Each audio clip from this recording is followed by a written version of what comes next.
ሰላም ጤና ይስጥልን ውድ አድማጭ ተመልካቾቻችን፣ ይህ መሀል ሚዲያ ጅማት ፕሮግራማችን ነው። በዛሬ ፕሮግራሜ ላይ አንድ ውድ እንግዳ ይዤ ቀርቤላችኋለሁ። ከእንግዳዬ ጋር ጥሩ ቆይታ የምናደርግ ይሆናል። እንግዲህ ራሱን ያስተዋውቅና ቀጥታ ወደ ጥያቄዎች ማለት ይሆናል።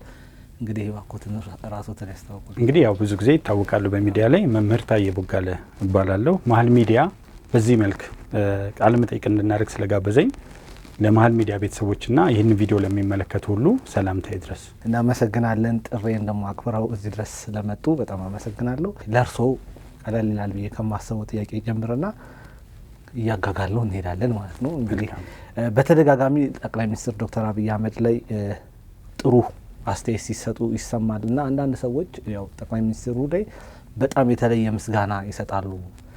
አንዳንዴ ለፈጣሪ የሚሰጠውን ሁሉ ሳይቀር ለጠቅላይ ሚኒስትር ዶክተር አብይ አህመድ ያደርጋሉ የሚል ወቀሳ ያቀርባሉ። አንዳንዶች ደግሞ ተገቢ ነው ያደረጉት፣ በዛ ደረጃም አይደለም ይካበድም አይደለም የሚል ነገር ይነሳልና እንደው እርስዎ ከየትኛው ወገን ኖት? ከፈጣሪ እኩል ሰጥቶታል የሚሉትንስ እንዴት ያያሉ? እንግዲህ ሰዎች የሚመስላቸውን አስተያየት መስጠት ይችላሉ። ፕሮፌሰር መስፍን ወልደማርያምን እንውሰድ። ፕሮፌሰር መስፍን ወልደማርያም ጉምቱ ፖለቲከኛ ናቸው። ታዋቂ የተባ ምሁራዊ ፍተሻ ያደረጉ ታላቅ ሰው ናቸው። በፖለቲካው ዓለም ላይም በኢትዮጵያ ውስጥ ግንባር ቀደም ከሚባሉ ተጠቃሽና እስከ ስር የደረሱ ሰው ናቸው። ክቡር ጠቅላይ ሚኒስትር ዶክተር አብይ አህመድን ሲገልጹት ለኢትዮጵያ ሕዝብ ከእግዚአብሔር የተላከ ስጦታ በሚል ነው ያስቀመጡት። ወደ ልደቱ አያሌው ፖለቲከኛ ልደቱ አያሌው ብንሄድ በኢትዮጵያ ታሪክ አለና በዓለም ታሪክ የዶክተር አብይን ያህል ቅንና የዶክተር አብይን ያህል በህዝብ የሚወደድ የለም ማለት ነው። ሌላው ጀዋር መሐመድ የተባለው የፖለቲከኛ ደግሞ ዶክተር አብይ በኢትዮጵያ ታሪክ ውስጥ የፖለቲካ ምህዳሩን የመሳሰለውን ስላሰፋ የሚናገረው ሰው ቢኖር እስከ መፋለም እንሄዳለን የሚል አይነት ነገር አድርጓል። በርካታ ሰዎች ስለ ዶክተር አብይ አድናቆታቸውን ገልጸዋል። የኔ አድናቆት ለእግዚአብሔር የምንሰጠው አድናቆት የተለየ ነው፣ ምስጋና ነው፣ አክብሮት ነው የምንሰጠው። እግዚአብሔርን አድንቀ ነው አንጨርስም። ነገር ግን እንደ ሰው ስትመለከተው እንደ መሪ ስታየው ዶክተር አብይ በጣም በርካታ የሆኑ ኳሊቲዎች አሉት። አንደኛ ወደ መምህርነት ከመሄድ በፊት የመኮንነት ኮርስ ነበረ የጨረስኩትና በመኪና አደጋ ነው የቀረሁት። የመጀመሪያው ውትድርና እንወዳለሁ። መከላከያ ሆኖ ከፊት ለፊት የሚመጣ ሰው ሙያዎች ሁሉ እኩል ቢሆንም ለመከላከያ ያለኝ ክብር ትልቅ ነው እና በመከላከያ ውስጥ አልፏል። የመከላከያ መኮንን ሆኗል በአክሰለሬሽን።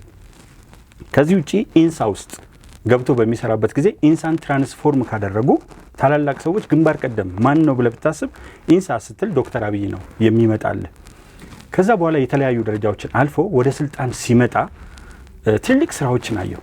አንደኛው የተባበሩት መንግስታት ድርጅት የመሰከረው ግሪን ሌጋሲ ላይ ሽልማት ያገኘችው በዶክተር አብይ ነው። 25 ሚሊዮን ኢትዮጵያውያንን በማንቀሳቀስ 48 ቢሊዮን ችግኞች እንዲተከሉ አድርጓል። በስንዴ ልማት ብንመለከት አሁንም የተባበሩት መንግስታት ድርጅት ዩናይትድ ኔሽንስ በስንዴ ልማት ኢትዮጵያን የሸለመው በዶክተር አብይ እንቅስቃሴ ነው።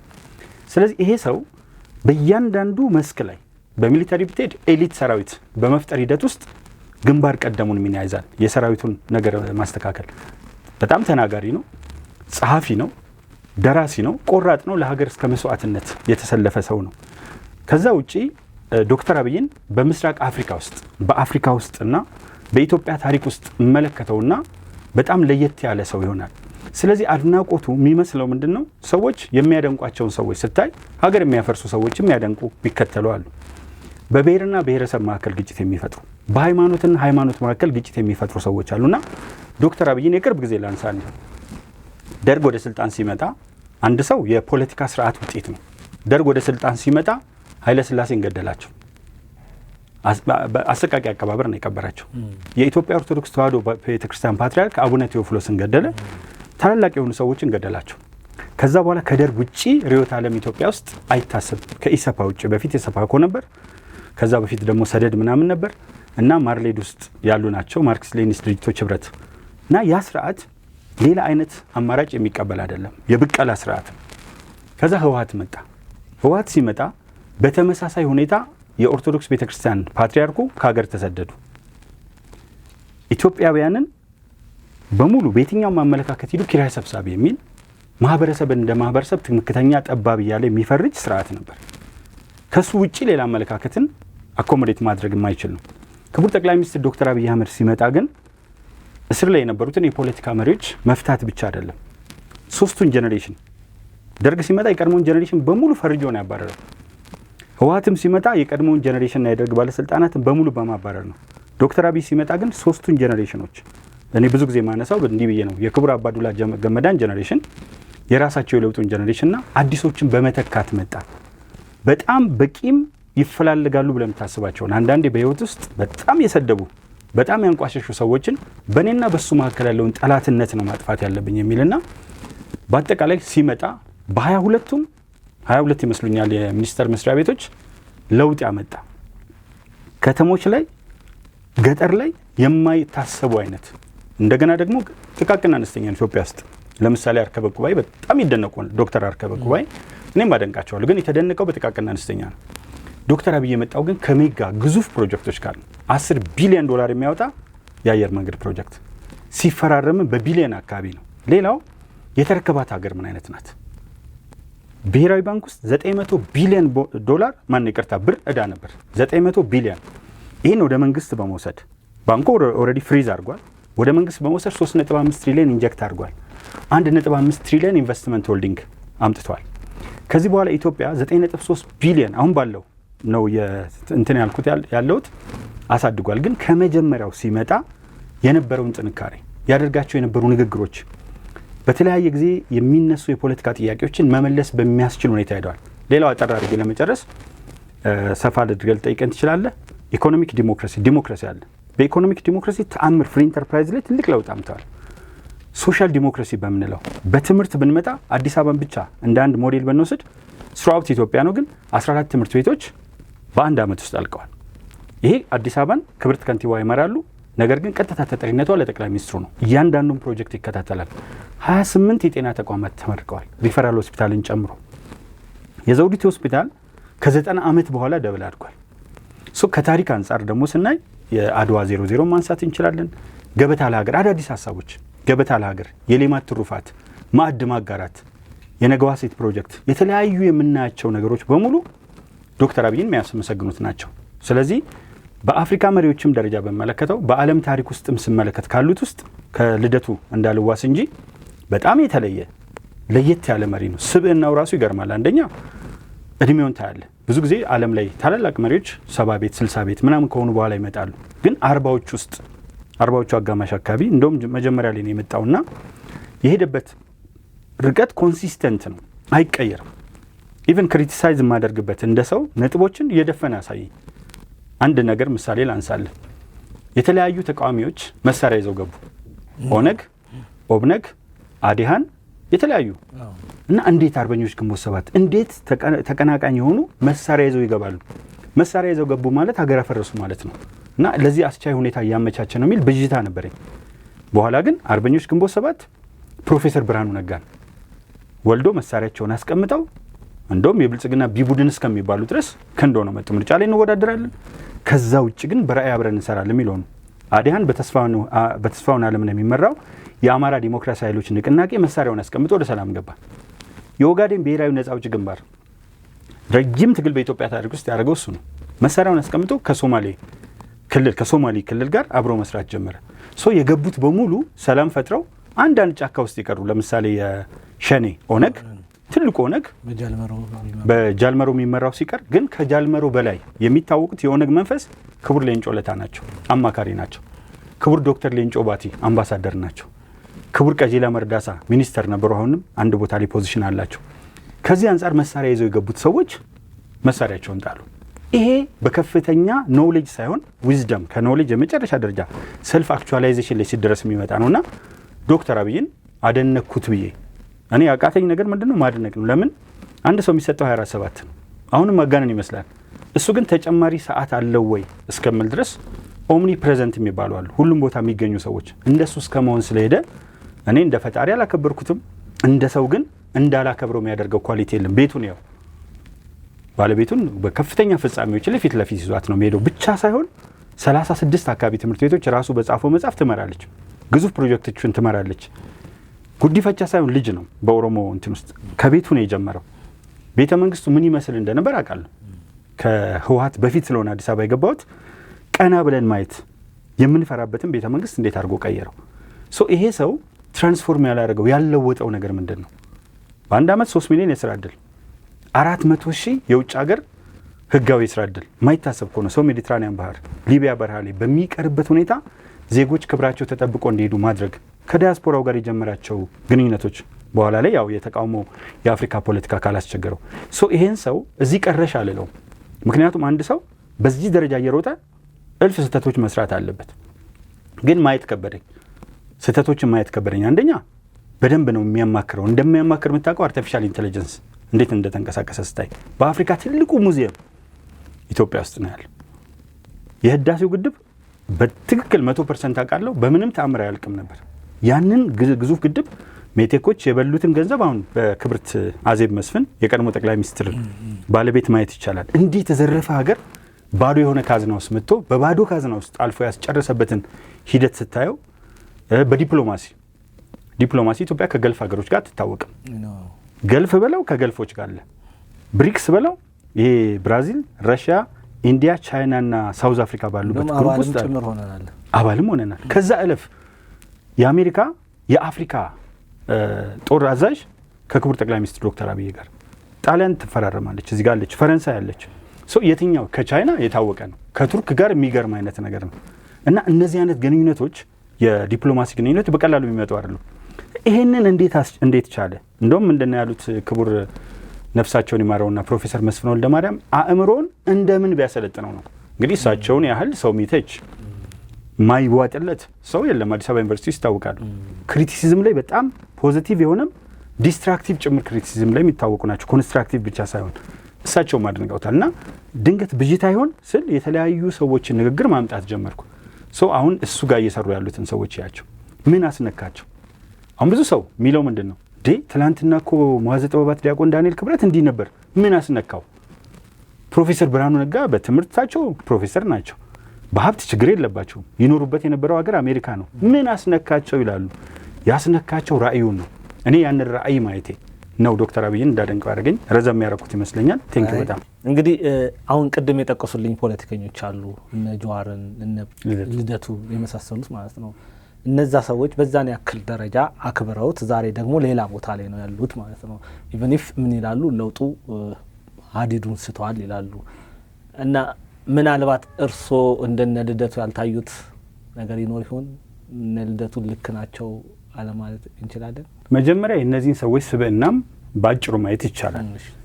የልደቱን ስብዕና ብታይ ፓርቲ ውስጥ ገብቶ ፓርቲ የመሰንጠቅ ከህወሓት ጋር ተጋብቶ ተዛምዶ የተለያዩ አይነት ነገሮችን በማድረግ ላሊበላ የሚገኘው ግዙፍ በአይን ያየሁት ሆቴል ከህወሓት የተሰጠው ሰው ነው። ሌላ አይነት እንትን የለም። ፕላስ ይሄ ሰው ፔሮል ላይ ፈርሞ አያውቅም። ጥሩ የሆነ የፖለቲካ ስብዕና የለውም። ኢቭን አሁን ቤተሰብ በማስተዳደር ረገድ አንድ ይቅርታ ይደረግልኝና አንድ ምለው ነገር አለ። በዓለም ትልቁ ወንደላጤ ነው። እስካሁን ጋብቻም የመሰረተ ሰው አይደለም። ከዛ ውጪ በመገለባበጥ ተንሸራታችሁ ብዙ ስሞች የኢትዮጵያ ህዝብ የሰጠው ነው። አዲስ አበባ ላይ 97 የሰራውን የአዲስ አበባ ወጣቶች አይረሱትም። አንድ እሱን ያዝ። ጀዋር መሐመድ መጽሐፍ ሲጽፍ አልጸጸትም ነው ያለው። በኢትዮጵያ ታሪክ መጸጸት ካለበት ጀዋር ነው። ምክንያቱም በተወለድኩበት አካባቢ 95% ሙስሊም ነው፣ 5% ክርስቲያን ነው። ቀና ብሎ ቢናገር በሜንጫ አንገቱ እንለዋለን። ለዚህ አልጸጸትም ያለ ሰው ነው።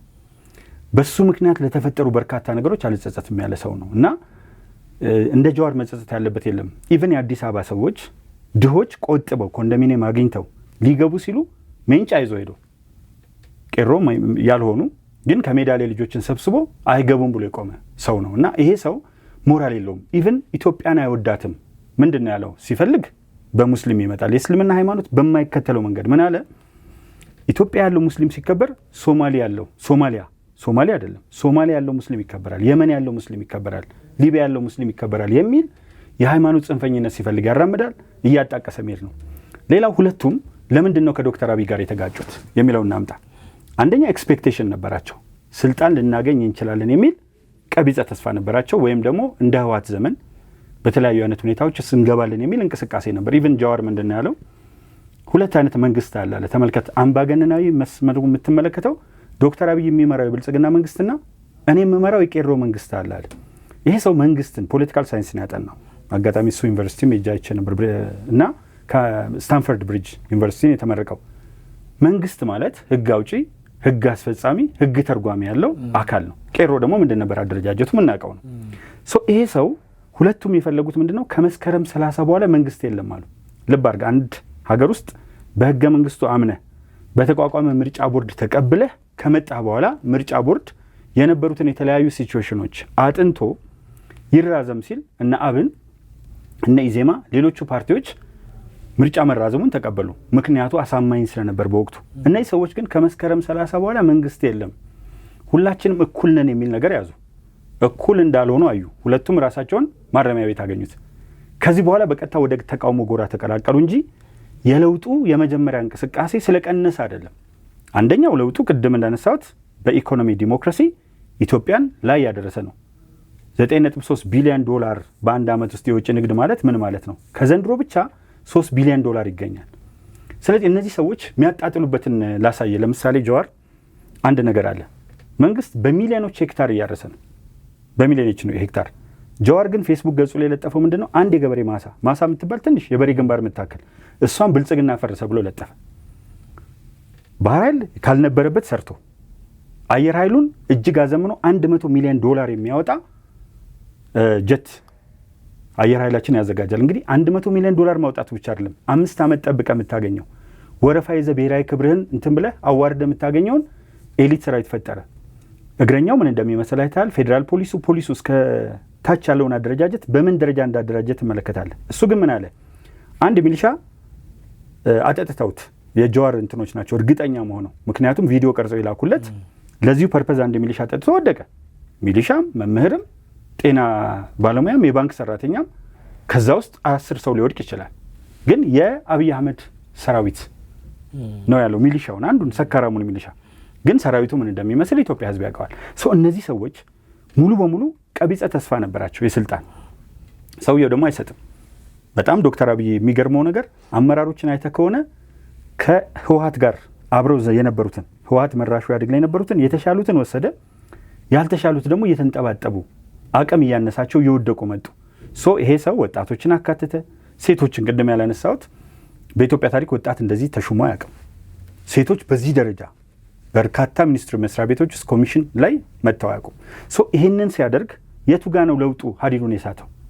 ሁለቱም ኤክስፔክት ያደረጉት ነበረ። ልደቱ የሚፈልገው ሌላ ኢትዮጵያ ናት፣ ጀዋር የሚፈልገው ደግሞ ሌላ ኢትዮጵያ ነው። አይታል ቤተ መንግስቱ ሲሰራ የምኒልክን ቤተ መንግስት አደሰ ብሎ አኖሌ ሐውልት ላይ ነው ሄዶ የቆመው ጀዋር። ልደቱ ደግሞ ሌላው ጽንፍ ላይ ነው ያለው። ሁሉም የፈለጉት እነሱ በሚፈልጉት መንገድ እንዲሄድ ነው። አብይ ይቅርታ፣ ክቡር ጠቅላይ ሚኒስትር ዶክተር አብይ አንዳንዴ እንደ እንትን አብይ ስለሚባል ነው።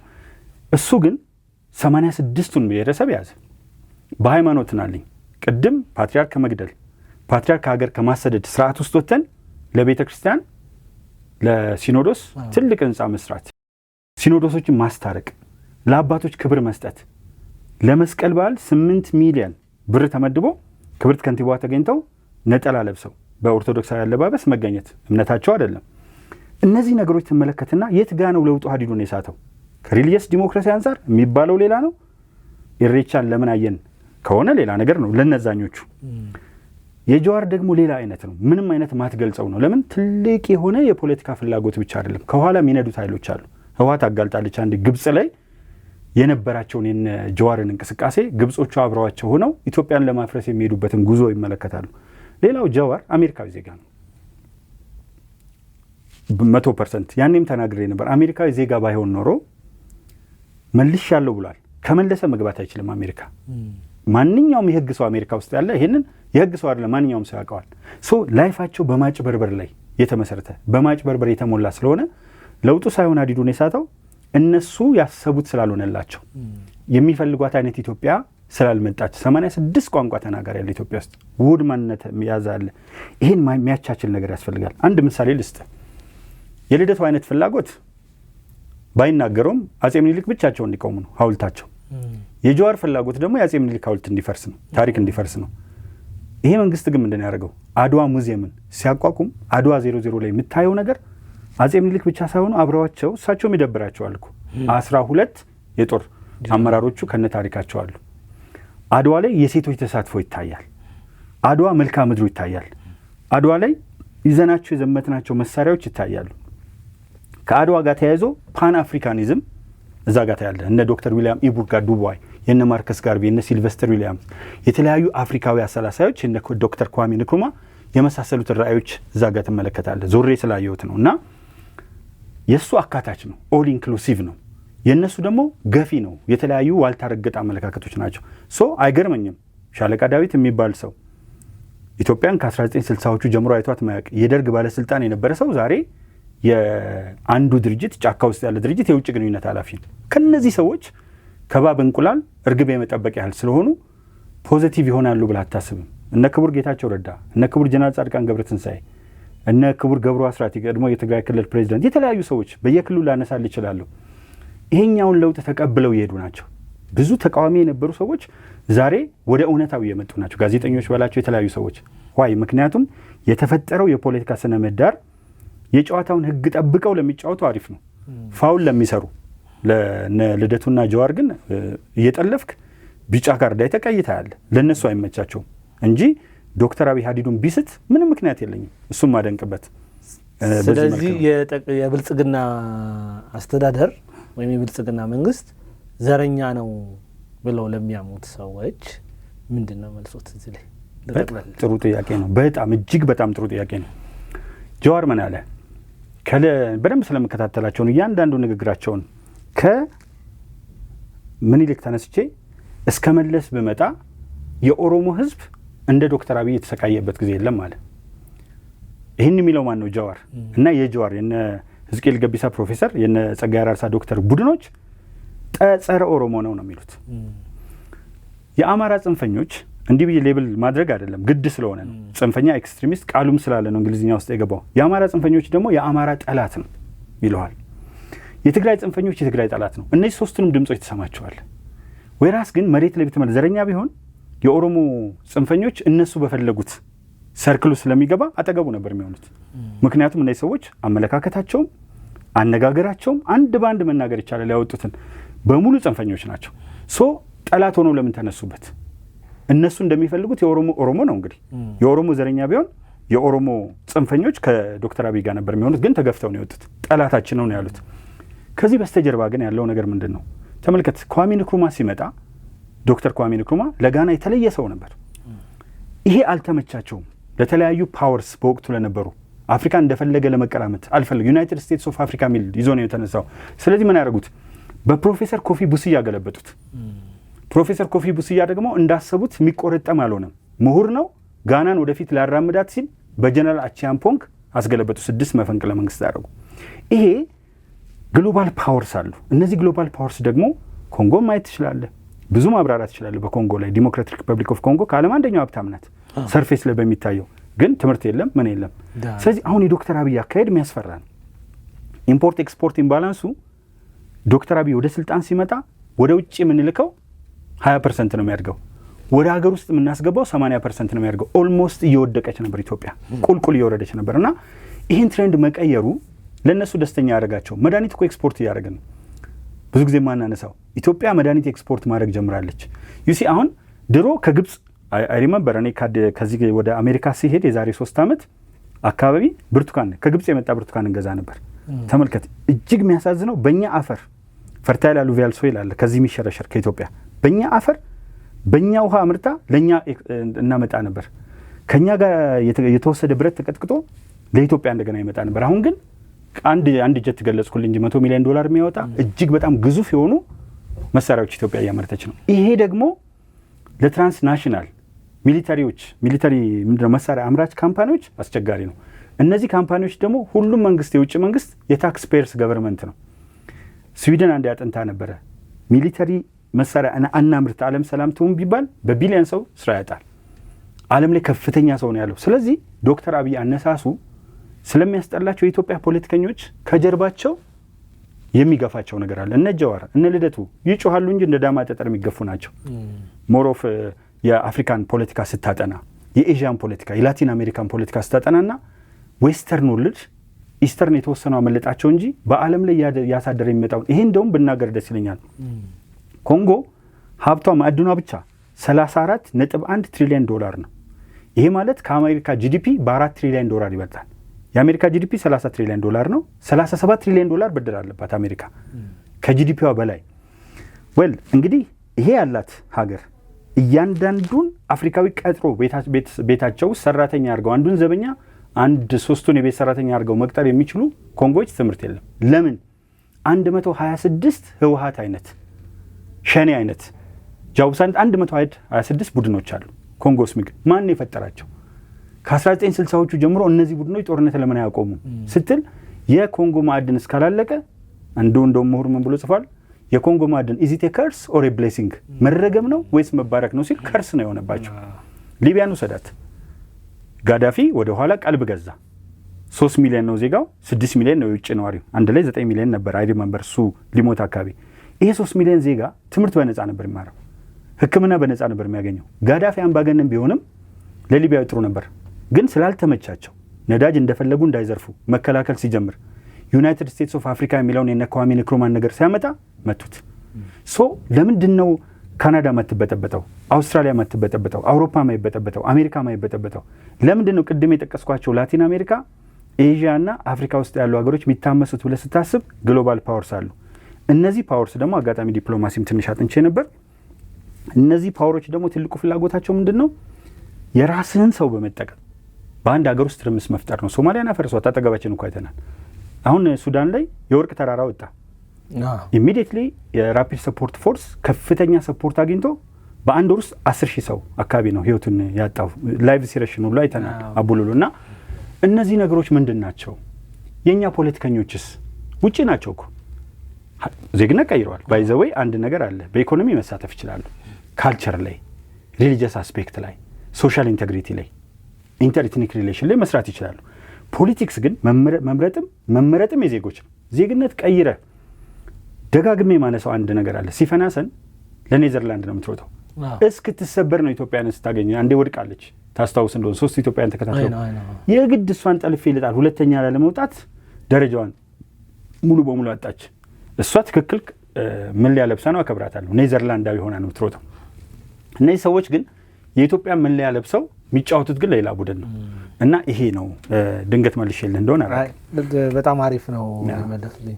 አንድ ነገር ትዝ ያለኝ ከንግግሮት ውስጥ ቶማስ ሳንካራን፣ መሐመድ ጋዳፊን እና እነ ኳሜ ንክሩማን ስናያቸው ጀስት የለውጥ ሀሳብ ይዘው ወደፊት ሲመጡ አውሮፓውያኖች ቀድመው ይመቷቸዋል። እንዲቀጥል አይፈለግም። ከጀርባ ብዙ ኃይሎች አሉ። አሁን ፕራይም ሚኒስትር ዶክተር አብይ አህመድም የተሻገረ ሀሳብ ይዘው ነው የመጣውና ብዙዎች ተቃውሞ ከዚህ የመነጩ ሊሆኑ ይችላሉ። እንደነ ቶማስ ሳንካራስ ፕራይም ሚኒስትር ዶክተር አብይ አህመድ ለምን ወዲያውኑ ፌል ማድረግ አልቻለም? የተለየ ችሎታ ስላለው ነው? ጥሩ ጥያቄ ነው። ጥሩ ጥያቄ ነው። በሁለት አይነት ነገር ነው መልሰው። መጀመሪያ ግሎባል ፓወርስ እንደው ምዕራቡ የአውሮፓውያን ብቻ ሳይሆኑ ከነሱም የባሱ አሉ። ከአውሮፓዎች ግሎባል ፓወርስ አሉ። እነዚህ ለውጥ እንዲመጣ አፍሪካ ውስጥ አይፈልጉም። ምክንያቱም አፍሪካ ሁልጊዜ ሸቀጥ ተቀባይ መሆን አለባት። ማዕድኗ ከፍተኛ ስለሆነ ማዕድኗ መወሰድ አለባት። በብሬን ድሬን ጥሩ ጭንቅላት ያላቸው መወሰድ አለባቸው። ምንም ይሁን ምን ግን አፍሪካም ኤዥያም ላቲን አሜሪካም እንዲያድጉ አይፈልግም። እነዚህ ቦታዎች ላይ የሚሰራ ስራ አለ። እንግዲህ የተለያዩ እንደነ ቶማስ ሳንካራ ጋር ደግሞ ካለው ስናይ ዶክተር አብይ ሁለት ነገር አለው። በእኔ እምነት እኔ የኦርቶዶክስ ተዋህዶ እምነት ተከታይ ነኝ፣ ግን ብዙ ሰው ይጸልያል። ምክንያቱም ሰላምን ስለሚፈልግ የመጣውን ለውጥ ስለሚያይ ብዙ መናገር ይችላለሁ። አዲስ አበባ ላይ 380,000 ቤቶች ስለመሰራታቸው እና ምን ማለት እንደሆነም የሚገባኝ ነገር አለ። ድንገት ጥያቄው ላይ ካለ እናነሳዋለን። እና እሱ ሌላው ደግሞ ምንድነው አንደኛ ደህንነት ነበር፣ የሲቪልም የመከላከያም። ስለዚህ የደህንነት አባል ስለሆነ አንፕሬዲክቴብል ነው። ምንድነው የት ጋር ነው ያለው ምንድነው ብለህ ፕሬዲክት ልታደርገው አትችልም። ሁለተኛ አጠገቡ ዙሪያው ላይ ያለው ሪፐብሊካን ጋርድ እንደ ቤተሰብ ሆኖ የሚያዘው አብቹ እያለ የሚጣራው ህዝብ እንደ አይኑ ብሌን ነው የሚጠብቀው። ብዙ ነገሮችን አልፏል። ስለዚህ አንደኛው አደረጃጀቱ ነው። ሰራዊቱን ለማንም የማይሄድ ለህገ መንግስት ብቻ የሚቆም አደረገው። ሰራዊት ላይ ገብተህ ሰራዊቱ መካከል ኢንፊልትሬት አድርገህ ሌሎች ሀገሮች ላይ እንዳሉት አይነት ነገሮች እንደ ጀነራል አቻምፖንግ ኮፊ ቡስያ እንደገለበጠው ወይም ኮፊ ቡስያ የመጀመሪያውን ኳሜ ንክሩማን እንደገለበጠው ማድረግ አይቻልም። ሲስተሙን በሚገባ ነው የዘረጋው። በሲስተም ብቻ ሰዎች ሀገር ውስጥ በቆመው ምርጫ ቦርድ በቡሌት ሳይሆን በባሎት በምርጫ ሳጥን እንትን የሚልበት ስርዓት ፈጥሯል። እና ይሄ ሰው አንደኛ ሚሊተሪ ሪፎርም ሰርቷል። ሁለት ብሔራዊ መረጃና ደህንነት ብዙ ጊዜ ማናወራለት ተቋም ነው። ብሔራዊ መረጃና ደህንነት ጠንካራ የሆነ አደረጃጀት ይዞ ነው ያለው። ይሄ ብሔራዊ መረጃና ደህንነት እንደ አይኑ ብለን ነው የሚያየው። ኢንሳ አለ፣ አርቲፊሻል ኢንቴሊጀንስ አለ፣ የተለያዩ ተቋማት አሉ። ሁሉም ምን ማጋነን አይደለም፣ እንደ አይናቸው ብለን ይመለከቱታል። ኋይ ምክንያቱም አይተናቸው ማናውቃቸው ለውጦች መጥተዋል። ከዚህ በስተጀርባ ያሉ ነገሮች ደግሞ በጣም ይገቡናልና እነዚህ ነገሮች ይሄ ጸሎትን ምናልባት ይሄ ሚዲያም ሴኩላር ስለሆነ እንደው ዓለማዊ የሆነውን ነገር ብቻ እንውሰድ ብዬ ነው እንጂ አንዳንዴ እኔ በጸሎትም አምናለሁ። ጸሎት ደግሞ እንደሌላው አይደለውም። የኔ እምነት ብቻ ነው እግዚአብሔር የሚሰማው ከሚሉት ውስጥ አይደለም። 1 ቢሊዮን ሙስሊም በዓለም ላይ ያለ ዱዓ ሲያደርግ ይሰማል ብዬ አስባለሁ። ካቶሊክ በቁጥር አንደኛ ነው ከዓለም ቢጸልይ ይሰማል ብዬ ማመን ሰው ነኝና ብዙ ሰዎችም ይጸልያሉ። ይሄም አለ። ሌላው የራሱም ጸሎት ከቤቱ ጀምሮ ያለው ነገር ቁጥብነቱ፣ እንቅስቃሴው ህዝብን ይወዳል፣ ህዝብን ያከብራል። አንዳንድ ጊዜ በሚያስፈሩ ሁኔታዎች አስፋልት ሲያቋርጥ ታየዋለህ። እንደ ትራፊክ ሆኖ ሲሰራ ታየዋለህ። ሰርግ ላይ ምናምን ድንገት ብቅ ሲል ታየዋለህ። እነዚህ ነገሮች የሚያሰጉ ቢመስሉም ነገር ግን በሚገባ በቂ የሆነ በበቂ ስጋት ላይ የተመሰረተ የሴኩሪቲ አፓራተስ አለ። የሴኩሪቲ አፓራተስ ደግሞ የተሳሰረ ነው። ፌዴራል ፖሊስ ስትሄድ ታገኘዋለህ፣ ፖሊስ ውስጥ ስትሄድ ታገኘዋለህ፣ መከላከያ ውስጥ ስትሄድ ታገኘዋለህ፣ ቅድም የጠቀስኳቸው ተቋማት ውስጥ ታገኘዋለህ። እና እነዚህ ልክ ይሄ ወደ እስራኤል ሲተኮስ ወደ ኢራን ሲተኮስ ዶም የሰሩ እንትን የሚሉ ሰው እና የትኛውን ቦታ ላይ የሚመጣውን ነገር በፍጥነት ዲቴክት ማድረግ መቻሉ፣ አማካሪዎቹ ደግሞ ከብዙ አይነት ቅድም ያልኩ ኦነግ አማካሪው ነው፣ አብን አማካሪው ነው፣ ኢዜማ አማካሪው። ይሄ ማይታሰብ ነገር ነው። ምክንያቱም እነዚህ ትራንስፎርሜሽኖች ነው እንጂ ጠላቱ አንደኛ ግሎባል ፓወርስ ብቻ አይደሉም፣ ባንድ አለ፣ ባድ አለ። እና እነዚህ የሚያመጡት ግብጽ የምትፈጥረው ቻሌንጅ አለ፣ ሻዕቢያ የሚፈጥረው ቻሌንጅ አለ። እነዛም አባላት እዚህ ውስጥ አሉ። የግብጽ ዜጎች አሉ፣ የኤርትራ ዜጎች አሉ። ሰው በእነዚህ ውስጥ ማለፍ መቻሉ ግን በአብዛኛው የሚገናኘው ጥበብ የተሞላበት ዙሪያውን የሚጠብቀው አይነት ነገር ማስተካከሉ ይመስለኛል። እንደው ምን ትዝ አለኝ አሁንም ኢዜማ አብሮት ይሰራል ከብልጽግና ጋር ማለት ነው። በትምህርት ሚኒስቴር በኩል ስፔሻሊ በፕሮፌሰር ብርሃኑ ነጋ ማካኝነት ማለት ነው። እና የኢዜማ ሰዎች ምን ብለዋል? የኛን የትምህርት እቅድ በብልጽግና በኩል እያስፈጸምን እንገኛለን የሚል እሳቤ አንስተው ነበር፣ አሁን ቅርብ ጊዜ ማለት ነው። ይህንን ደግሞ እነ ፋሲሌን ያለም እነ መሳይ መኮንን ወስደውት በጣም ሲተቹ ነበረ። አብሮ መስራት ያስተቻለው የመጀመሪያ ጥያቄ። ሁለተኛ ጥያቄ ደግሞ እውነት ብልጽግና አያምንበትም አሁን እየተደረገ ያለውን የትምህርት አካሄድ የኢዜማ ሞቲቭ ከሆነ ብለን ማሰብ እንችላለን። ጥሩ ነው። አንዱ ነገር ምንድነው ድንጋይ ውሃ ውስጥ የፈለግከውን ያህል ብታስቀምጠው ዋና አይለምድም። እና እነዚህ የሚቃወሙት ሰዎች ያሉባቸው ሀገሮች ውስጥ ሰዎች ሪፐብሊካንና ዲሞክራቶች አሜሪካ ውስጥ ይወዳደራሉ። ምርጫው ካለቀ በኋላ ግን አብረው ነው የሚሰሩት። ያ ያሸነፈው ፓርቲ ስራ ይሄዳል። ለምሳሌ ኢዜማ ምርጥ የሆነ የትምህርት ስርዓት አውጥቶ ቢሆን፣ በነገራችን ላይ የብልጽግና የትምህርት ፖሊሲ አለ፣ የጤና ፖሊሲ አለ፣ የግብርና ፖሊሲ አለ፣ ሁሉም ነገር አላቸው። ያለውም ሞዲፋይ አድርገው እየተጠቀሙበት ይሄዳሉ፣ አሻሽለው ይንቀሳቀሳሉ። ኢዜማ መጥቶ አይደለም ትምህርት ውስጥ ያለው ከላይ አንድ ሰው አለ፣ ግን ሚኒስትር ደኤታዎች አሉ፣ በዛ ስር የተለያዩ አይነት አመራሮች አሉ፣ ኤክስፐርቶች አሉ፣ ሱፐርቫይዘሮች አሉ፣ ትልቅ ኤጁኬሽናል ፐርሰናሊቲ። እነዚህ ተስማምተውበት እንጂ ፕሮፌሰር ብርሃኑ ነጋ በፈለገው መንገድ ማደንቀው ሰው ነው። እንደ ዳማ ጠጠር የትምህርቱን ስርዓት መግፋት አይችልም። የኢዜማን አምጥቶ ብልጽግና ሌላ ለብስ አይችልም። ለጎልድበርግ የ3 ዓመት ልጅ ቀሚስ አታሰፋለትም። አንዳንዴ እነዚህ ብዬ ነው የምገልጸው ቦልድሊ። እና ቢመጣም ኖሮ ግን አሁን ሁለት ነገር ነው። ቢመጣ ኖሮ ሊደነቅ ነው የሚገባው። ምክንያቱም መጀመሪያውን አብሮ መስራት አለ። አሁን ለምሳሌ ክቡር ተባባሪ ፕሮፌሰር ይመስለኛል በለጠ ሞላ ኢኖቬሽንና ቴክኖሎጂ ሚኒስተር ነው። ቀጀላ መርዳሳ ኦነግ ናቸው፣ ግን የባህልና ስፖርት ሚኒስትር ነበሩ። አብሮ የመስራት ባህል አንድ ትልቅ ነገር ሆኖ መሳሳት የሌለባቸው ነገር ግን ምንድነው እንኳን ብልጽግናን የሚያክል እንዴ ብልጽግና ውስጥ ያሉት ማንን ከማን ልጥቀስልህ? ከነ ክቡር ጌታቸው ረዳ ጀምሮ አሁን አማካሪዎች ናቸው። የተለያዩ የፖሊሲ ሀሳቦች ያላቸው ጠንካራ ሰዎች ከስር እስከ ላይ በመዋቅር ውስጥ ያሉት ነው። አንደኛ የተለያዩ ሀገሮችን ፖሊሲ አሉ፣ ሁለተኛ ከሀገራችን ነባራዊ ሁኔታ ጋር ያገናዝባሉ። ይሄን አምጥተው ስለሚመጡ መጀመሪያ ኢዜማ ነው የሚለውን አልቀበልም። ቢሆን ኖሮ እንኳን ኖሮ ግን ሁለተኛው አማራጭ የኢዜማ ነው የሚለውን አልቀበልም፣ ግን የኢዜማ ቢሆን ኖሮ ሊደነቁ ነው የሚገባው። የተሻለ ከሆነ አንተ 5 ዓመት ኮንትራት ወስደሃል። በዚህ በወሰድከው ኮንትራት ላይ የተሻለ ወታደራዊ አቅም የሚፈጥር ነገር የተቃዋሚ ፓርቲ አባል ይዞ ቢመጣ አመራር ሆኖ ቢያመጣ ለሀገር እስከጠቀመ ድረስ 5 ዓመት ብዙ ዓመት ነው። 365 ሲባዛ በ5 ሲደመር ጳጉሜ እንዳለች ይህን ያህል ቀን ነው፣ መባከን የለበትም። ስለዚህ ወርቅ ቢያመጣ ፋንድያ ነው ብላ አጥሎም ተቃዋሚ እሱን ነው ዶክተር አብይ አንድ ቅድም መጀመሪያ ላይ ያነሳሁት በግለሰቦች መካከል ያለውን ጠላትነት በማጥፋት ነው እኔና አንተ ያለንን ጠላትነት በማጥፋት በሁለታችን መካከል ጠላትነት የፈጠረውን ጉዳይ ነው የምታጠፋው። የሚጠቅም እስከሆነ ድረስ እንዴት እንደሚታሰብ አላቅም። አንተ ትዳር አለህ፣ ትዳርን ትመራለህ። ትዳር ላይ አንድ ሰው መጥቶ የተሻለ ነገር ቢመክርህና ያን ነገር በአእምሮ ብትቀበለው ለአንተ ህይወት የተሻለ ከሆነ ከሱ ተሞክሮ ተነስቶ ትቀበለዋል። ኢቭን በትዳር ብንወስደው ሀገርን በሚያክል ነገር ግን ትልቅ ግራንድ ኖብል አይዲያ መጥቶ ይህን ግራንድ ኖብል የሆነ አይዲያ ኢዜማ አውጥቶት ቢሆን ዋው እጅግ በጣም ነው የምደሰተው። ግን አንድ መታወቅ ያለበት ነገር ብዙ ሰዎች የሚሳሳቱት ከላይ ያለው ሰው እኔም አመራሩኝ የከፍተኛ አመራር ሰርቻለሁ።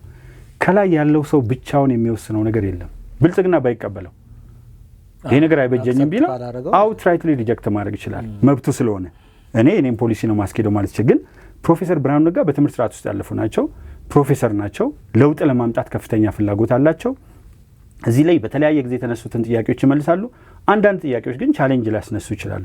እኔም ቻሌንጅ ማድረጋቸው ነገሮች ሊኖሩ ይችላሉ። ለምሳሌ በትምህርት ፖሊሲ ላይ አመራር በነበርኩበት ወቅትም ጭምር ቴክኒክና ሙያን በጣም ደግፋለሁ። 12ኛ ክፍል ጨርሶ ሰው ደንበኛ ማንበብና መጻፍ መናገር የሚችል ማይም ከሚሆን 10ኛ ክፍል ጨርሶ ብረታ ብረት፣ የእንጨት ስራ፣ የሽመና ስራ፣ የተለያየ ስራ ላይ ቢሰማራ መርጣለሁ። እዛው ሳለ ሰልፍ ኮንቴንድ ከ1 እስከ 4ኛ አንድ አስተማሪ ያስተምራል። እጅግ ነው መቃወሙ። ምክንያቱም አንድ ዳይሬክተር ሆኜ አንድ መምህር አይኑ እንዲህ ያደርጋል፣ እርግብ ያደርጋል። ጠቅላላ ተማሪዎች እዛ ውስጥ ያሉ ህጻናት ናቸው። እሱን ስለሆነ ኢሚቴት የሚያደርጉት ወይም ኮፒ የሚያደርጉት አይናቸው ሁሉም ያራግባሉ። አንዱ አስተማሪ ጋር ስንገባ ደግሞ ቆጠርኩኝ በአንድ ፔሪዮድ 27 ጊዜ ታዛጋለች። ተማሪው በሙሉ ያዛጋል እዛ ክላስ። ስለዚህ ልጆች በተለያዩ ሰዎች ስር ስለሚያድጉ የተለያየ ዳይቨርስ የሆነ ነገር ከሰው ማግኘት አለባቸው እና መከራከሪያቸው የነበረው አንድ ቤተሰብ ውስጥ ያሉ ሰዎች እናቱን ብቻ ስለሚያገኝ ልጅ አሉ። ስህተት ነው። እናት አለች በኢትዮጵያ፣ አባት አለ፣ አጎት አለ፣ አክስት አለ፣ ወንድሞች፣ እህቶች። ስለዚህ ብዙ አስተማሪዎች ቢያስተምሯቸው የተሻለ ይሆናል እንጂ ድርቅ ብለው ሲርበግድም ይባላል የግድ ዘፈን ድርቅ ብሎ ህወሓት አሁን ቀጥሎ ሊሆን ይችላል አላቅም። አሁንም ቢቀጥል ይቃወመዋል። ቀርቶ ከሆነ ዛትስ ግሬት፣ ካልሆነ ግን እስከ መጨረሻው መምህራን ያውቃሉ። ቴክኒክና ሙያን እየደገፍኩ ይህን እቃወም ነበር እና እንዲህ አይነት ነገሮች አሁን ፕሮፌሰር ብርሃኑ ነጋ ያመጧቸው ብዙ ለውጦች እጅግ በጣም ደስ ይሉኛል። አንዳንድ ቦታ ደግሞ የራሴ ጥያቄ ያለኝ ሪዘርቬሽን እስኪመለስ እና እንደዛ አድርገን ብናየው መርጣለሁ። ጥሩ እንደው ይህንን ጠቅላላ እያደረግነው እንሂድና እነዚህ የሚቃወሙ ሰዎች ጠቅላይ ሚኒስትር ዶክተር አብይ አህመድን ዘረኛ ነው የሚሉት ሰዎች ራሳቸው በራሳቸው ዘር ስላልተመራች ነው ብሎ ነው የሚያስቡት። ኢት ሚንስ እንደው ቀለል አድርገውና ጥያቄ ምናልባት ጀዋርን ወደፊት እናምጣውና ጀዋር ፕራይም ሚኒስቴር ቢሆን ኢትዮጵያ ምን ትመስላለች? የዛኔ ተቋሙ ይቀራል ወይ? በነ ልደቱ የሚነሳው በነ መሳይ መኮንን የሚነሳው ምክንያቱም አሁን ከረንትሊ አብረው ሆነው ፕራይም ሚኒስቴሩን ለመጣል በጣም ከፍተኛ ስራ እየሰሩ ነው። እንደውም በ45 ቀን ውስጥ ሁሉን ጥለዋለን አይነት መጽሐፍም ተጽፎ የተለያዩ ስራዎች የተሰሩ ነው እና እነዚህ የሚቃወሙ ሰዎች ወደፊት ቢመጡ አሁን ያለው ነገር እንትን ይላል ወይ? ጥሩ ነው። ውሻ ባጥንት ይጣላል በጅብ ይተባበራል የሚሉት ነገር አለ። የነ ልደቱ የሌሎቹ በጣም በርካታ ስማቸውን መጥቀስ ማልፈልጋቸው ሰዎች አሉ። በምክንያት በጣም ስለምንቃቸው ጀዋር ቢመጣ ለጀዋር ያላቸው ጥላቻ ርዕዮተ ዓለማቸው ላይ ራሱ ይነሳል። ከፍተኛ የሆነ ጥላቻ ነው ያላቸው። ጀዋር አንደኛ ቢመጣ ሌላው ሃይማኖት መኖር አይችልም በሚንጫ ነው ብሏል። እንደማይጸጸትም አረጋግጦልናል በመጽሐፍ እርማን ብታፈላ ጋን ሙሉ አተላ አንድ መጽሐፍ ቢጽፍ አልጸጸትም ነው ያለው። አይጸጸትም። ኮንዶሚኒየም ያገኙ ዜጎች ኮንዶሚኒየም በህግ አያገኙም ብሎ የቆጠቡ ድሃ የአዲስ አበባ ሰዎች አያገኙም ያለውን ፖሊሲ ይቀጥላል። ይሄ ሰው ምን እንደሆነ ይታወቃል። ኢትዮጵያን ለማፍረስ ለኦሮሞ ህዝብ ለመጥቀም አይደለም በጭራሽ። የኦሮሞ ህዝብ ከኢትዮጵያ ጋር ያለው ኢንቴግሪቲ ነው የሚያኖረው። በተመሳሳይ ሁኔታ የነ ልደቱ ወይም ደግሞ ሌሎቹ አንዳርጋቸው ጽጌ ምናምን ወስደ የነሱ ርዕዮተ ዓለም ወደ ላይ ቢመጣ እነ ጀዋር አሁን ካለው 10 እጥፍ ከፍተው ነው የሚመጡት፣ 7 እጥፍ ከፍተው ነው የሚመጡት። እነዚህ ሰዎች ራሳቸው የተሰበሰቡትን ብታያቸው ትላንት ሲናከሱ የነበሩ ናቸው እርስ በርሳቸው። ዛሬም ቢሆን አንድ አዳራሽ ውስጥ አስገብተህ በአንድ ርዕስ አንቀጽ 39 ተወያዩ ብትላቸው አይስማሙም። ህገ መንግስቱ ላይ ከመግቢያው ጀምሮ እርግጠኛ ሆኜ የምናገረው አይስማሙም። ሻይ ቡና ፕሮግራም ሰለሞን ሹሜ የሚባል የሚመራው አለ። እዛ ላይ የምታየው ስሜት ነው እነሱ ጋር ያለው። ስለዚህ የፖለቲካ ባህላችን ይህ ሲቪክ የሚባለው አክቲቭ የሰለጠነው የፖለቲካ ካልቸር ገና አልደረስንበትም። እነዚህ ሰዎች ደግሞ የኢትዮጵያን ህዝብ እኮ አያውቁትም። ይቅርታ አድርግልኝና በስነ ልቡና የተለዩ ናቸው። በማህበራዊ ህይወት ውስጥ የሉ፣ ዜግነት የቀየሩ ናቸው፣ ውጭ የሚኖሩ ናቸው እና አያውቋትም ኢትዮጵያን። ሶ ማንም ይምጣ ኢትዮጵያ ውስጥ ማንም ይምጣ ከ60ዎቹ ጀምሮ መፈክር የሚያሰሙ ሰዎች ናቸው። እነዚህ ሰዎች ህወሓትን ይቃወሙ ነበር፣ ደርግን ይቃወሙ ነበር። ዶክተር አብይ ቢመጣ ይቃወማሉ። ምናልባት እንደው እግዚአብሔር ይቅር ይበለኝ ከላይ ከሰማይ ተልኮ ለኢትዮጵያ መንፈሳዊ ኃይል ቢመጣ ለሁሉም ይሆናል የሚባል ከመቃወም ወደ ኋላ ነው። ምክንያቱም ግባቸው እንጀራቸው በምን ላይ ተመሰርተው ፔሮል ላይ ፈርመው ያውቃሉ? አንዴ ክቡር ጠቅላይ ሚኒስትር ዶክተር አብይ ያለውን እዋሳለሁ። ፔሮል ላይ ፈርመው አያውቁም። እድር መርተው አያውቁም። የሚመሰርቷቸው ፓርቲዎች የሚበትኑ ናቸው። በዛ ላይ አጭበርባሪዎች ናቸው። ዜግነት መለስም ብለው ኪሳቸው ውስጥ አድርገው ዜግነታቸውን ካርዱን ግሪን ካርድ ዜግነት መልሰናል ብለው ያጭበረበሩ ናቸው። ሰው እነዚህ ሰዎች እንደው አንዳንዴ ይቅርታ አድርግልኝና ምን ይመስለኛል ከነሱ ጋር ወርዶ መናገር በአሳማ ጭቃ ውስጥ መንከባለል ይመስለኛል። ምክንያቱም ምንድነው አስተዋጽኦአቸው በኢትዮጵያ ማህበረ ምጣኔ ሀብታዊ፣ ፖለቲካዊ፣ ባህላዊ፣ ሃይማኖታዊ፣ ወታደራዊና መሰል እሴቶችና መስተጋብሮች ውስጥ እስቲ ፕሮፋይል እንጻፍላችሁ፣ ሲቪ አስገቡ ወይም በአሜሪካ ረዚዩሜ ይሉታል። እስቲ ረዚዩሜያችሁን አስገቡ ብንላቸው ሲቪ አስገቡ ብንል ምንድን ያላቸው? ማጋጨት፣ ፓርቲ መሰንጠቅ፣ ያለማቋረጥ መቃወም፣ ቤትን መምራት አለመቻል፣ ቤትን መምራት አለመቻል። ይሄ ነው ከነሱ ሲቪ። ሞራል አላቸው ይሄንን ለመናገር? ያናገራቸው ምንድን ነው? ከኋላ የሚከፈላቸው ነገር ፔሮል ላይ ፈርማ አያውቁም። እነዚህ የሚዲያ ሰው ሚዲያ ሙያ መሆኑን አውቃለሁ። ግን ሀገር ለማፍረስ ሰው ሀገር ላይ ተቀምጠህ ቢያንስ የሆነ ስራ እየሰራ ነው እንትን ማለት ያለብህ። ግን ነጋ ጠባ ለሚቃወሙበት የገንዘቡ ምንጭ ከየት ነው? በቃ አሁን ጀዋር እዚህ መጥቶ እኮ ትልቅ ቪላ ውስጥ ነው ተከራይቶ ከኔ ጋር በጣም ቅርበት ላይ ባለው ቦታ የተቀመጠው። ጋርዶች ነበሩት የሚከፍላቸው። በመላው ዓለም ይዞራል። ምን አድርጎ ነው? የትኛው ነገር ኖሮት ነው? ታገልንለት ለሚሉት አብረው ለታገሉ ሰዎች ዞር ብላ ያቸዋቸዋለሁ። የሌላ ነገር ነው። ፐርሰናል ይሆንብናል፣ ግላዊ ይሆንብናል እንጂ እነዚህ ሰዎች እኮ የሚናገሩት ንግግር በሙሉ የኦሮሞ ጽንፈኞች ጸረ አማራ፣ ጸረ ትግራይ ናቸው። ነግረውናልም በአፋቸው። የትግራይ ጽንፈኞች በማኒፌስቶቸው ጭምር የጻፉና እኛ የታገልነው ለትግራይ ነው። ተክለ ብርሃን ወልደአረጋይ ሽርፍራፊ ትርፍራፊ ተርፋት ይሆናል ለኢትዮጵያ ብሎ ቦልድሊ ነው የተናገረው። አማርኛ ለመናገር የፈጀውበት ጊዜ ቆጨኛል ያለው። ቋንቋ እንኳን አሴት መሆን እነዚህ ናቸው። በቃ ባይዘው አመለካከታቸው ከዚህ ሚዛን አይደለም።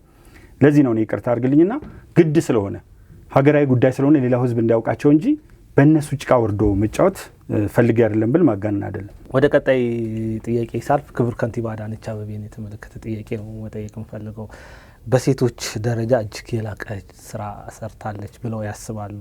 ከእቴጌ ጣይቱ ጋር ራሱ የማነጻጸር ነገሮች ይታያል፣ አንዳንድ ነገር ማለት ነው። ሜቢ አላውቅም፣ እቴጌ ጣይቱ ጋር መነጻጸሩስ ትክክል ነው ብለው ያስባሉ?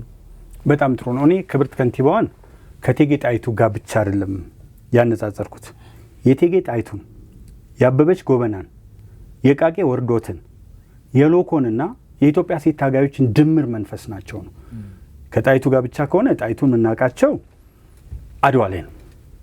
በቃ አድዋ ላይ ሴቶችን አስተባበሩ፣ ቤተ መንግስት ውስጥ ሎጂስቲክስ አዘጋጁ። በወቅቱ ከጨርቅ ጀምሮ ራፊ በሶውን፣ ቆሎውን ለእንትም የሆነውን ስንቅ አመጡ። ከዛ በኋላ ደግሞ ግንባር ላይ ሄደው አንድ ራስ መርተው ሄዱ እና ግንባር ላይ የመቀሌ ከበባ ላይ ትልቅ ሚና ተጫወቱ። የውጫሌ ውል እንዲሰረዝ አደረጉ። አለቀ። ይሄ ትልቅ ትልቅ ትልቅ በኢትዮጵያ ታሪክ ውስጥ ለጣይቱ ሊቀመጥላቸው የሚገባ ትልቅ ታሪክ ነው። ትልቅ ነገር ነው። የቃቄ ውርዶት የሰራችው እናውቃለን። ለሴቶች መብት ነው የታገለችው። ከክብርት አበበች ጎበናና እነ ሜሪ ጆይ ሲስተር ዘቢደር ሰብአዊ ልማት ላይ ነው ያሉት። ክብርት ከንቲባዋ መጀመሪያ እኔ ከሴቶች ሲባልም ራሱ አልቀበልም። የፈለገ ወንድ ከንቲባ ይቻለሁ በዚህ ሀገር ውስጥ ተመልከት። እያንዳንዷ ሰዓት ላይ እየተከታተሉ ቅድም ያልኩትን መድገም አለብኝ። 19000 ፕሮጀክት በአንድ አመት ተጠናቀቀ። 19000 ፕሮጀክት፣ እያንዳንዱን ፕሮጀክት ይከታተሉ ነበር ክብርት ከንቲባዋ።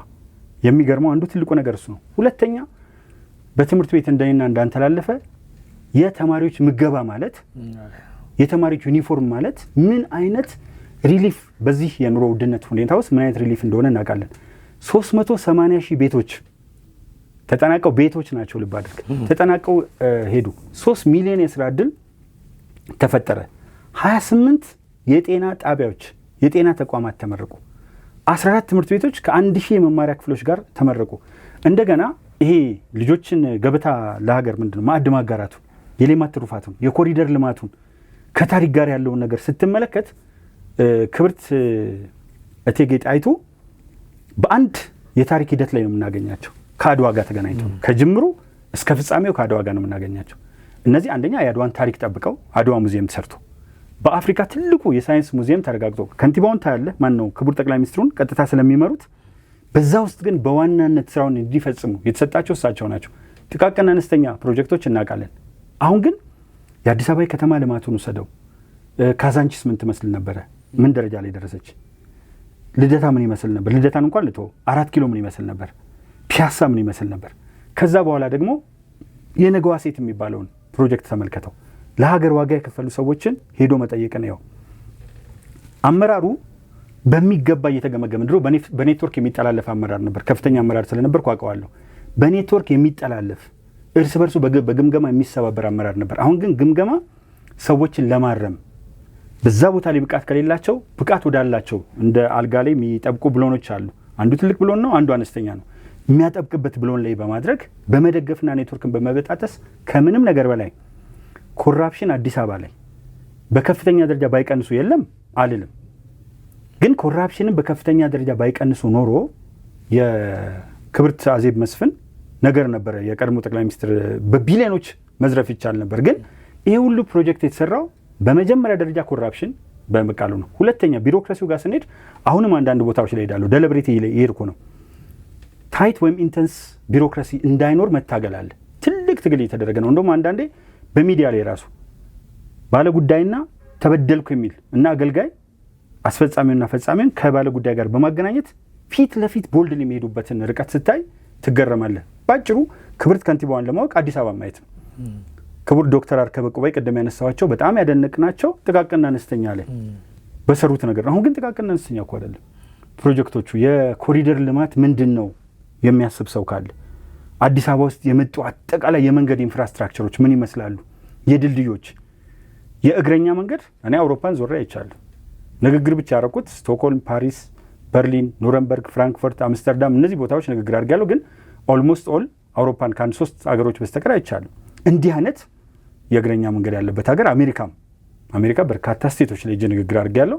ግን በዚህ አይነት የእግረኛ መንገድ አላይም እና ለእግረኞች አመለካከት ላይ ገና ብዙ መሰራት አለበት። እግረኛው እንዴት ይሄድ? አውቶሞቢል ያስደነግጣል። አሜሪካ ውስጥ ብዙ ቦታ ነድቻለሁ። ከዲሲ እስከ ኒውዮርክም ነድቻለሁ እና አይቻለሁ። እዚህ ያለው መንዳት ማሽከርከር እስኪያስቸግር ነው። እነዚህ ነገሮች እንዲስተካከሉ መሰራት አለባቸው። ፐርፌክት ነው 100% አይደለም። ብዙ የወረስናቸው መሻሻል የሚገባቸው። አሁን ትልቅ መሻሻል ያየሁት ጥሩምባ ባደገው ዓለም አትሰማም። እብድ ነው ጥሩምባ የሚነፋው አደጋ ካልደረሰ። አሁን ሲኖትራኮች ሰው ኦፕራሲዮን ላይ ቢሆን የሆነ ከሰመመን የሚያነቆ ሁሉ ይመስለኛል። ከእንቅልፍ የተኛ ሰው አለ፣ የተለያየ ነገር አለ፣ ተደንብሮ መኪና ስር ሊገባ የሚችል ሰው አለ እና ጋጠ ወጥ የሆነው ነገሮች ትመለከታለ። እነዚህ ላይ በትራፊክ ማኔጅመንቱም በምኑም መስተካከል የሚገባቸው የምናያቸው ክፍተቶች አሉ። ግን ከንቲባዋ ከመጡ ጀምሮ የመጡትን አጠቃላይ ለውጦች ስታይ፣ ሌላው ቅድም ያነሳሁት የመስቀል በዓል ሲከበር 8 ሚሊዮን መድቦ መተው አይደለም ያደረጉት፣ አጣፍተው ለብሰው እኮ ነው እንደ ኦርቶዶክስ ክርስቲያን እዛ ጋር የተገኙት። 8 ሚሊዮን መመደብ ቀላል ነገር አይደለም። ያ ቦታ ለጋራ መጠቀሚያ እንዲሁም ማድረግ አሁን ፖለቲሳይዝ ካላደረግ ነው በስተቀር እየሰሩ ያሉት ነገር የት ጋር ነው የቀራቸው? ትምህርት ነው? ጤና ነው? የከተማ ግብርና ነው? ቱሪዝም ነው? 150 ስብሰባዎች ዓለም አቀፍ ስብሰባዎች ተካሂደዋል። በአንድ ዓመት ውስጥ 150 ስንት ቱሪስቶች መጡ? ቱሪዝሙን ምን ያህል አነቃቁት? ሆቴሎች ምን ያህል ገበያ ያገኙ? የትራንስፖርት አውታሩን እንዴት አንቀሳቀሱት? እነዚህ የማይታሰብ ከሆነ ስማርት ከተማ ባይፈጠር ኖሮ እኮ አይመጡም 150 ስብሰባዎች። አሁን ደግሞ ሲኦፒ 32 ይመስለኛል እሱም አለ። እነዚህ ነገሮች ዝም ብሎ የመጡ አይደሉም። ከንቲባዋ ንግግራቸው ላይ እኔው አዲስ አበባ የሚባል ፔጅ አለ። ዝም ብዬ አላደንቅም። ከማድነቄ በፊት የክብርት ከንቲባዋን ፔጅ ዴይሊ እከታተላለሁ። ኒው አዲስ አበባ ፔጅ የሚለው ላይ የመጣውን ለውጥ ያለው ውጭ ሞኜ በአካል ስመጣ ደግሞ አዲስ አበባ ላይ በ3 ዓመት ይህን ያህል ለውጥ አልጠበኩም። ማጋነን ነው የሚመስለው፣ ግን አልጠበቅኩም። የማንም ሰው ሊያይና ሊፈርድ የሚችለው ነው። ከጣይቱ ብጡል ጋር ብቻ ካነጻጸርኳቸው አስቸጋሪ ነው። የቀደሞቹን ደምሬ ነው። እንደገና የነገዋ ሴት ላይ ያለውን የእናቶች እንባና የነዛ አሰቃቂ ጎስቋላ ህይወት ውስጥ ይኖሩ የነበሩ ሰዎች ህይወት መቀየር የምታየው ነው። የብዙ ሰዎች ህይወት ተቀይሯል። ግን ሀገራችን ካላት ችግር አንጻር አሁንም ችግሮቹ በሙሉ ተንከባለዋል፣ ወድቀዋል፣ ችግር የለም ወደሚል በጣም የተለጠጠ ነገር አልሄድም። ግን የመጣው ለውጥ በዚህ በአጭር የከንቲባነት ዘመናቸው ከክቡር ኢንጂነር ዶክተር ታከለ ኡማ ነው የተረከቡት። በዚች አጭር ጊዜ ውስጥ ይሄን ለውጥ ተአምራዊ ለውጥ ነው። በዛ ላይ እስቲ ያለፋታ ነው የሚሰሩት። ይከታተላሉ። እኔ ከመጣሁም እያየው ነበር። ፕሮጀክቶችን እየሄዱ ይከታተላሉ። ጠይቃለሁ። ክፍለ ከተማ ያሉትን፣ ወረዳ ላይ ያሉ፣ ከተማ ላይ ያሉ አመራሮች አሉ። እንዴት ነው ብዬ ስጠይቅ በሙሉ የሚናገሩት ነገር የሚገርም ነው። ህዝቡም ጋር ስጠይቅ ተቃዋሚ ሁሌ መቃወም ነው ኢትዮጵያ ውስጥ። ግን አትሊስት ሚዛናዊ ነው ብለህ የምታስበው ከራስ ቤተሰቦች ጀምሮ ስጠይቅ ዋው በጣም ነው የሚያደንቋቸውና በዛ መልክ ነው የምመልስልህ። ጥሩ። እንደው አዲስ አበባ እድለኛ ናት ማለት እንችላለን ክብርት ከንቲባ አዳነች አቤቤ በማግኘቷ። ኢቨን እኔም ማምነው ነገር አለ። ሜቢ ክብርት ከንቲባ አዳነች አቤቤ ሲወለዱ ጀምሮ ይሄ ታይም እግዚአብሔር አይቷታል ብዬ አስባለሁ። እኔ ማለት ነው አዲስ አበባን ይሄን ታይም ጠብቆላታል። ክብርት ከንቲባ አዳነች አቤቤን አጭቶላታል ብዬ አስባለሁ። ይሄ እኔ ፐርሰናል እይታ ነው። ምክንያቱም የለወጡትን ስራዎች በደንብ ምክንያቱም እኔ አውቃለሁ። ቢያንስ በኢህአዴግ ዘመን የነበሩትን ከንቲባዎችን አውቃለሁ። ከዛ ውስጥ እጅግ ጥሩ ነው የምንላቸው አርከበ እንቆፌ ናቸው። ከዛ የዘለለ በኢትዮጵያ አጠቃላይ ባሉ ከተሞች ውስጥ ብዙ ከንቲባዎች አሉ። ሜቢ አዲስ አበባ የተለየ ገንዘብ ስለምታገኝ ይሆን? አዲስ አበባ የተለየ ገንዘብ ስለምታገኝ አይሆንም። ምክንያቱም በፊትም ገንዘቦች ነበሩ። የዋናው ትልቁ ነገር ሀብትን ከእውቀት ጋር አቀናይቶ ለውጥን የመምራትና የማቀድ የማደራጀት ስዎት አናሊሲስ ስትሬንግዛችን ምንድን ነው? ውስጣዊ ዊክነሳችን ምንድን ነው? ውጫዊ ደግሞ ምን አይነት ኦፖርቹኒቲዎች መልካም አጋጣሚ ያለን፣ ምን አይነት ቻሌንጆች ያጋጥሙናል የሚለው ብቻ ሳይሆን የተለያዩ አርኪቴክቶችን፣ የተለያዩ ኢንጂነሮችን፣ የተለያዩ ባለሙያዎችን በማምጣት ክትትል ባይኖርና ቢበላ ቅድም ብያለሁ። እንደውም ጥሩ አድርገህ ገልጸዋል። ክብርት ከንቲባ የገጠሩን ህይወት ያውቁታል፣ የከተማውንም ህይወት ያውቁታል። ሁለቱን አቻችሎ ለመሄድ በትክክለኛው ወቅት ላይ ለአዲስ አበባ ይመጡ። ሁሉም ወቅት ነው፣ ትክክለኛ ወቅት ነበር። ግን እየሰሯቸው ያሉ እያመጧቸው ያሉትን ለውጦች ስትመለከት ይከብዳል። ለምሳሌ አሁን መብራት፣ እኔ ያለሁበት አራብሳ አለ። መብራት በፊት ቦሌ ሴንተር ላይ ሆኜ ይጠፋል በተደጋጋሚ። እንደውም ብዙ ጊዜ ጽፍ ነበር ፌስቡክ ላይ አውቃችሁ ነው እንደምታጠፉት፣ ለማጥፋት ነው ወይስ ለማብራት ነው መብራት ኃይል ያለው እስከ ማለት። አሁን ግን አራብሳ ሄጄ መብራት አይጠፋም። ውሃን ያለውበት ቦታ በቀን የሆነ ሰዓት ላይ ይመጣል፣ ሌሊት ላይ ወደ ንጋት አካባቢ ይመጣል። አንዳንዶቹን ደግሞ ስጠይቅ እኛ ጠፍቶብን አያውቅም ውሃ ይላሉ። ይሄ ሁሉ ግንባታ ተሰርቶ ይሄ ሁሉ ግንባታ እየተካሄደ እነዚህ ነገሮች መምጣታቸው አንድ ነገር አይደለም ማየው። ስራዎቹ ደግሞ በርካታ የሰው ጉልበት የሚጠቀሙ ስራዎች ናቸው። እና ሰው ህንፃ ሲያይ ህንፃ ውስጥ እኔ ማየው ነገር አለ። ህንፃው ምን አይነት አርኪቴክት አለው? በልቶ ያድራል አይደል? ከዛ ኢንጂነሮች አሉ፣ የተለያዩ አይነት ነገሮች፣ ጫኝና አውራጆች አሉ፣ ተሸካሚዎች አሉ፣ የባኞ ቤት እቃዎች አቅራቢ። እዚህ ጋር አሁን ስቱዲዮ ውስጥ ብንመጣ እነዚህ እቃዎች፣ የተፈጠሩ የስራ እድሎች፣ እያንዳንዱ ህንፃ ውስጥ በእያንዳንዱ ቢሮ ውስጥ ስንት ሰዎች አሉ፣ በእነሱ ሰዎች መካከል ደግሞ ጀርባ ስንት ቤተሰቦች አሉ። እና ይህን አስተሳስረው የሚሰሩበትን ነገር ስታይ ከንቲባዋ ሪሊ አንድ አባባል አለ በእንግሊዝኛ ይመቸኛል፣ ጋድ ሴንት ኦፖርቹኒቲ፣ ከእግዚአብሔር የተላከች ስጦታ ናት ብል። እሷንም ማጋነን አይደለም። በቃ አንደኛ ሴቶች አቅማቸውን አልተጠቀምንም ኢትዮጵያ ውስጥ ለረጅም ጊዜ። እንኳን ኢትዮጵያ አሜሪካ ብትሄድ ሴቶች ሴኔተር እኔ አላቅም። ከ50 ስቴት ሁለት ሴናተሮች ይመጣሉ። ኮንግረስ ላይ አልፎ አልፎ ነው የምትመለከታቸው። ሴናተር ላይ ትልቅ ቦታዎች ላይ አታገኛቸውም በሀብትም ደረጃ። እኛ ጋር ግን አሁን ብዙ ሴቶች መጥተው ወደፊት ለፊት በወረዳ ላይ በክፍለ ከተማ ላይ በከተማ ላይ ያለውን ነገር እሳቸውን ብቻ ማብቃት ብቻ ሳይሆን ሌሎች ሴቶች ጋር ያለውን አቅም ግማሽ የሚሆነውን የህብረተሰብ ክፍል አቅም የመጠቀም እንቅስቃሴያቸውም ከባድ ነውና እስቲ የተለያዩ ፓራሜትሮች ላስቀምጥ፣ የአርቲስቲኮች በእነዚህ ክራይቴሪያ አስገብቼ ልመልከት ብዬ መዘንኳቸው። ስመዝን ንግግራቸውንም ደግሞ እከታተላለሁ። ንግግራቸው በጣም ሲበዛ የከንቲባ ቁጥብ ናቸው። ምን፣ የት፣ እንዴት፣ በምን፣ መቼ የሚለው WH questions ሊመልስ የሚችል ጥያቄ ነው የሚያደርጉትና አንዳንዴ ብዙ ስራ ኖሮ መግለጽ ላትችል ትችላል። እየዞሩ ነው። ሌላው ደግሞ አርከበንም እናያለን፣ ሌሎችም እናያቸዋል። ዶክተር አርከበ ይቅርታ እናያቸዋለን። እንዲህ ዞሮ ፕሮጀክት ሲያሳዩ አላየንም። እነዚህ ግን እንደ ጋዜጠኛ እየዞሩ እያንዳንዱን የልማት ፍጻሜ ያውቁታል፣ ተከታትለውታል። ገላጭ አያስፈልግም። ጋዜጠኛ ሙያ ነው። ጋዜጠኛ ግን ራሳቸው እንደ ጋዜጠኛም ነው አክት የሚያደርጉትና እነዚህን ኦል ሳይድድ የሆኑ ኳሊቲዎች ሃርሞኒስሊ ዴቨሎፕድ የሆነ ፐርሶናሊቲ ስታይ ብዙ ጊዜ እንግሊዝኛ መቀላቀል ባልወድም አንዳንዴ ያዝ አድርጎኛል ነገር እና እነዚህ እንድናደንቃቸው እንዳደንቃት እኔ አንቺ ነው የምላት ታናሽ የምላት እንዳደንቃት በጣም ያስገድደኛል። ጥሩ እንደው እነዚህ ሁሉ ነገሮች ሲገልጹልኝ አንድ ነገር ተረዳሁኝ እኔ ማለት ነው። አንዳንድ የብልጽግና ፓርቲ አባል ሆነው በትልልቅ አመራር ላይ ያሉ ሰዎች እርስዎ የገለጹትን ያክል መግለጽ አይችሉም የብልጽግናን ስራ። ያ ማለት ሁሉንም እየጠቀለልኩ አይደለም፣ መጠቅለል ተገቢ ስላልሆነ ከእርስዎ በላይ የሚገልጹ የብልጽግና አመራሮች ይኖራሉ፣ በእርስዎ ልክ ደግሞ የማይገልጹ አሉ። ከዚህ አንጻር ሌሎችም ማህበረሰቡ ከሚያነሱት አንጻር የብልጽግና ፓርቲ አባል ኖት ወይስ ብልጽግና ለእርስዎ የተለየ ነገር የሚያደርገው ነገር አለ? ዋው በጣም ደስ የሚል ጥያቄ ነው። በነገራችን ለኢትዮጵያ ውስጥ ሰዎች ወደ ኋላ ተመልሰ አንድ የታሪክ ወቅት ላሳይ። 5 ዓመት ጣሊያን ኢትዮጵያን ወሮ ነበር። ጣሊያን ኢትዮጵያን በወረረበት ጊዜ እነ በላይ ዘለቀ፣ ገረሱ ዱኪ፣ በቀለ ወያ፣ አሞራ ውብነህ፣ ሸዋነሽ አበራ፣ ሸዋረግድ ገድሌና የመሳሰሉት ያ ሁሉ አርበኛ በእነሱ ስራ ያለ ወደ ውጭ ጭምር ሄደው ተአምር የሰሩትና አብዲስ አጋ እነዚህን ስትመለከታቸው ለሀገር ዋጋ ለመክፈል ለሞት እኮ ነው ለመስዋዕትነት ራሳቸውን የሰጡ ሰዎች ነበሩ። እኔ አሁን ይሄንን ነገር ማድረገው ከህወሓት ጊዜ ጀምሮ ነው የምታገለው። ክቡር ጠቅላይ ሚኒስትር ዶክተር አብይ አህመድ ወደ ስልጣን ሲመጡ የመጀመሪያውን እራት ግብዣ ቤተ መንግስት ከተጋበዙ ሰዎች አንዱ ነኝ። ያንን ትግል ባላረግ አልታወቅም። ግን ያንን ሳደርግ መሀከል ላይ ደግሞ በኢትዮጵያ ታሪክ ፌክ ኢትዮጵያኒስት የሚባለው ግሩፕ በሚያደንቀኝም ወቅት ያ ግሩፕ ከፍሎኝ አይደለም። አሁንም ብልጽግና ከፍሎት ነው ታየን እንዲያርጎ ነው በዚህ ሆነ የሚሉ ሰዎች አሉ። ለምን መሰለ እነሱ ሀገር የሚባለው የሚያውቁት በክፍያ ነው። እኔ አሁን ብልጽግና የሚከፍለኝ ቢሆን ቢያንስ ጥያቄውን እዚሁ ጋር ካሜራማኗን ሰርጅልኝ እባክህ አንተም ሰርዝልኝ ነው ምለው። ፕላስ የሚከፍሉኝ ቢሆን ይታዘቡኛል። ምን አይነቱ ነው? ይህን ጥያቄ ለፈው ማለትም ይቻላል። ግን 5 ሳንቲም ዱዲ አለማግኘት ብቻ ሳይሆን ውጪ በነበርኩበት ጊዜ ፐርሰናሊ ተጎድቻለሁ። ማለት 7 ቤቶች ነበሩ አንድ ላይ ያሉት ፈረሱ በልማት። ስለዚህ ከ7ቱ ቤቶች የተጎዳሁት እኔ ብቻ ነኝ። ሌት አለውን ሌላ ነገር ሊያደርጉልኝ ቀርቶ ማለት ነው። እና ግን ሀገርን ምትለካት በምንድን ነው? እኔ አሁን አንዳንዴ እላለሁ ተማሪዎችን በነጻ አስተምር ነበር።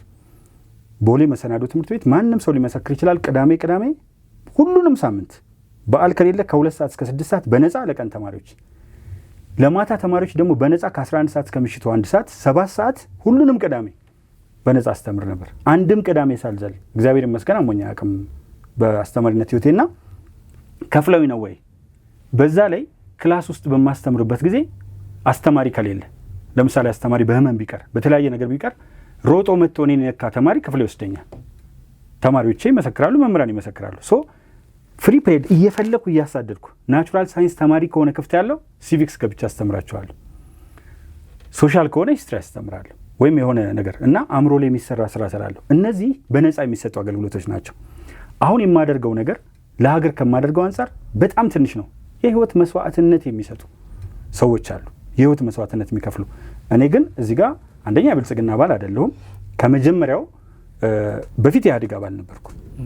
ለከፍተኛ አመራርም የሆንኩት የኢህአዴግ አባል ሆኜ ነውና ብልጽግና ከመጣበት ጊዜ ጀምሮ ግን አንዳንድ ሰዎች ሊያናግሩኝ ይችላሉ። ኢዜማ አናግሮኛል፣ አባል እንደሆን ፈቃደኛ አልሆንኩም። የተለያዩ አደረጃጀቶች አነጋግረውኛል። አቶ ማሙሸት አማረ የሚመሩት ለምን መድረካቸው ላይ ማብሬ ነበርኩ። ኢዜማ ላይ ለምሳሌ 10 መድረክ ከፕሮፌሰር ብርሃኑ ጋር ነበርኩ። የማሙሸት አማረ ጠፋኝ ስሙ አንድ ፓርቲ አለ፣ እዛም ላይ ሌሎችም አነጋግረውኛል። ግን ብልጽግናንም እነሱንም ምንድን ያልኩት ነው እኔ ፓርቲ አባል ብሆን በምፈልገው ደረጃ በታሪክ ያለኝን አረዳድ ለምሳሌ ከብልጽግና ጋር በታሪክ እንለያያለን። በታሪክ አረዳድ ሙሉ እንኳን ይሄ ነው ታሪክ የሚባይልም ብልጽግና ግን ዝም ብዬ ሳይ ፕሪዶሚናንትሊ የብልጽግና አባላት ከሚከተሉት አንጻር በህገ መንግስት ላይ ልዩነት አለኝ። ህገ መንግስቱ ይሻሻል፣ ብዙ ነገሮች ይሻሻሉ፣ ሰንደቅ ዓላማው ራሱ አሁን ካለው ይሻሻል የሚል ነኝ እና እንዲህ አይነት ነገሮች አሉ። አንደኛ አባል አይደለሁም ባጭሩ ለመመለስ፣ ሁለተኛ ደግሞ ብልጽግና ይከፍለዋል የሚሉት እነሱ ተከፍሏቸው ስለሚሰሩ ነው። ተከፍሏቸው ሀገር ስለሚያፈርሱ ብችልና ብልጽግና ታዬ አቅምህ ጥሩ ነው እያደረክ ያለው እንቅስቃሴ ያስደስተውናል ብሎ ብልጽግና ቢከፍለኝ እውነት ለመናገር ደስታውን አልችለውም። ምክንያቱም ተጨማሪ አቅም ተጨማሪ እንቅስቃሴ ይሆናል። አሁን እናንተ ጋር መጣው ስመጣ ራይድ ይዤ ነው የመጣሁት። ስመለስ ራይድ ይዤ ነው የምሄደው። ከኪሴ አውጥቼ ነው የምንቀሳቀሰውና ከትላንት ወዲያም እንደዚሁ ከሚዲያዎች ጋር ገናኝ ነበር። ለራሴ በሆነ ጉዞ ችግር የለውም፣ ግን በእንደዚህ አይነት ጉዞ እንኳን ሌላውን ተው መድረክ ኢትዮጵያ ውስጥ ብዙ መድረኮች ይሳተፋሉ። አንድ መድረክ ላይ ብቻ ነው እንደው በጣም በሰፊ ግፊት 2500 ብር ንግግር አድርጌ የወሰድኩት። ሰዎች በ10 ሺህ በ5 ሺህ ተደራድረው ነው። እኔ ግን የትኛውን መድረክ ስሄድ በነፃ ነው የማገለግለው። ሌላውን ተው ፍራንክፈርት ላይ ንግግር አድርኩኝ። ዩሮ ነው፣ ከፍተኛ ብር ነው። እዛው ጋር ሆኜ ለመምህር ታዬ ገንዘብ እናሰባስብ ሲሉ ይኸው ፍራንክፈርቶች ይመሰክራሉ። ኖ ነው ያልኳቸው። ተርፎኝ አይደለም ግን ለዚህ ነው የሚመጣው ሲል አበል ነው ለሆነ ነገር ነው። አውሮፕላን ይከፍላሉ፣ ግድ ነው። ሆቴል አኮሞዴሽን፣ ምግብ ይከፍላሉ።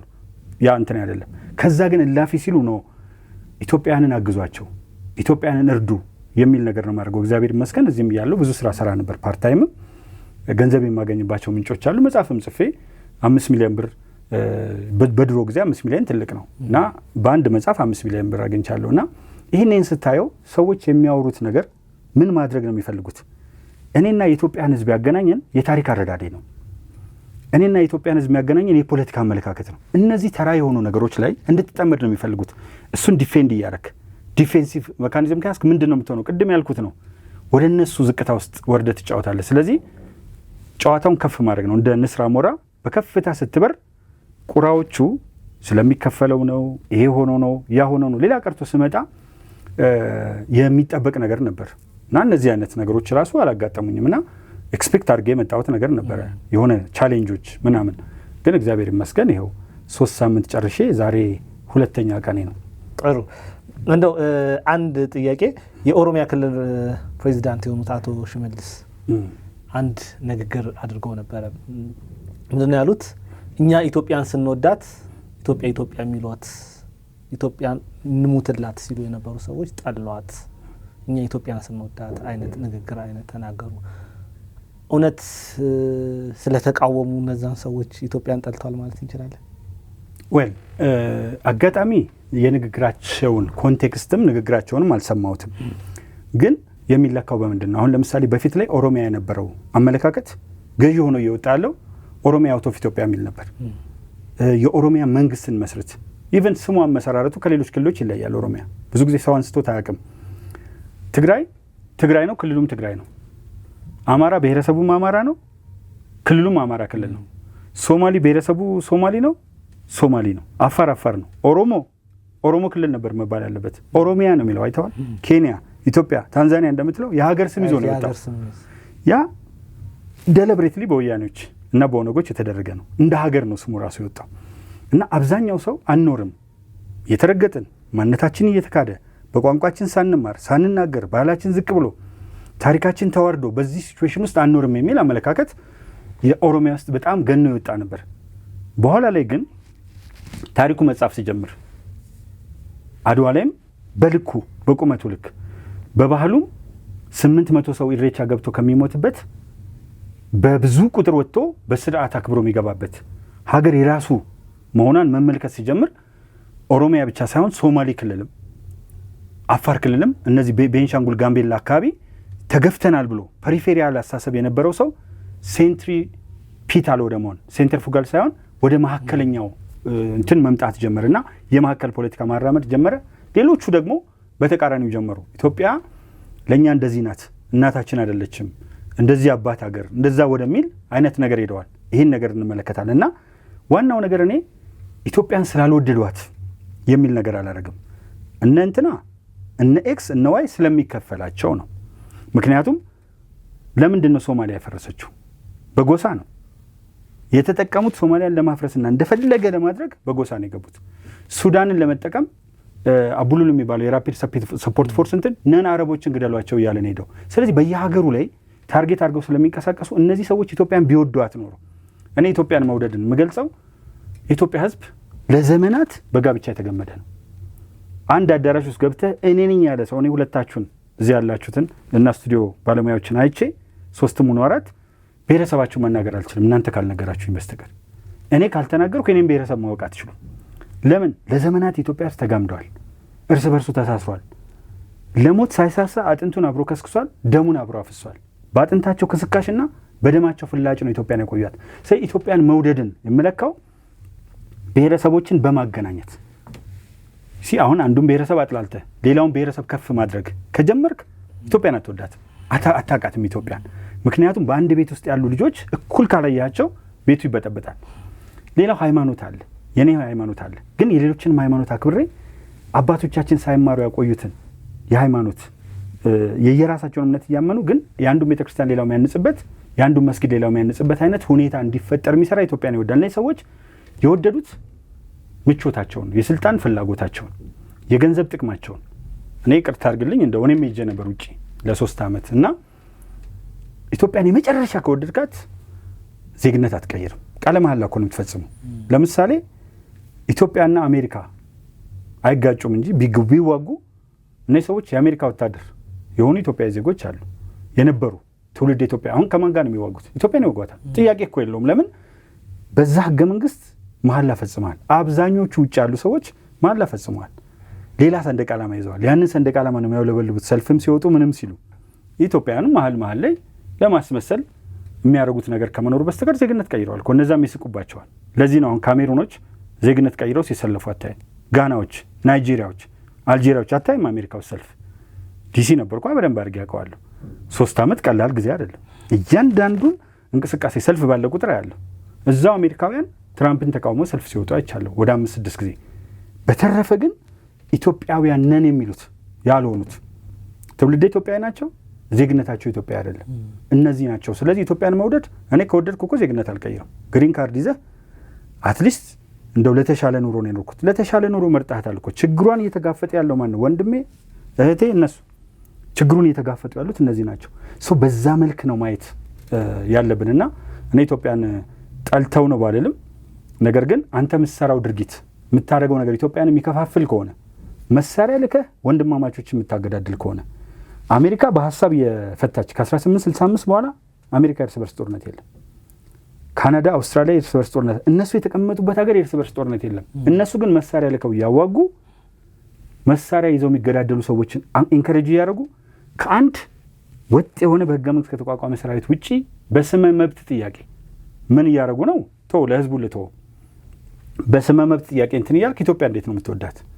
እኔ ወንድማማቾችን እያጋደልኩ ከአማራ ክልል ያሉ ከፌዴራል ሰራዊቱ ጋር፣ ከኦሮሚያ ያለው ከፌዴራል ሰራዊቱ ጋር፣ ከትግራይ ያለው ከፌዴራል ሰራዊቱ ጋር ቋንቋቸው ነው እንጂ የሚለያየው። ትግራይ ትስዕር፣ አማራ ያሸንፋል፣ ኦሮሚያ ያሸንፋል። ድምጻቸው አንድ። በኦሮምኛ ሊባል ይችላል፣ በትግርኛ ግን ዘሴም ናቸው።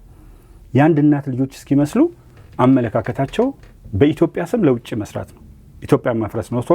ኢትዮጵያን መውደድን የምገልጸው እንደናንተ በሙያ በምን ኢትዮጵያን እያገለገሉ ህዝብን እያገናኙ ልክ አሁን መሀል ሚዲያ የምታቀርቧቸውን ነገሮች ይከታተላሉ። ባይዘወይ ያንዳንዱን ሚዲያ ሊባል በሚችል ደረጃ ከመተኛቴ በፊት ገመገማለሁ። ዛሬ መሀል ሚዲያም ባይ ነገ ሌላው ነው ያለውና የምታስተላልፏቸው መልእክቶች አሉ። ይሄ እኮ አገርን መውደድ ነው። የተለያዩ ኦፒኒየኖች እንዲወጡ፣ አስተሳሰቦች እንዲወጡ ማድረግ አገርን መውደድ ነው። የተሻለው ሀሳብ ያሸንፋል። ከኔ ሀሳብ የተሻለ ይወጣል። አሁን ብልጽግና ላይ ቅድም ያነሳልኝ ከኮሚኒኬሽን አንጻር ጥሩ የኮሚኒኬሽን ስራ የተግባቦት ስራ የሚሰሩ አሉ። አንዳንዱ ደግሞ በጣም ያስደነግጣል። በጣም የሚያሳፍር አመራር አለ ህዝብና መንግስትን የሚለይ እና ራሴም ጭምር አጋጥሞኛል። ዛሬ ብዙ መሄድ አልፈልግም ፐርሰናል ስለሆነ እንጂ በትልቅ የመንግስት ደረጃ የተቀመጠ ሰው ወደ ኢትዮጵያ ልመጣ ስል የዛሬ 1 ዓመት ከ4 ወር ጨርሼ የተቀበሉኝ ሰዎች ጋር ተነጋግረን የመከላከያ ክብረ አባላት የሆኑ ጓደኞቼ ከዛ ሰረስኩት።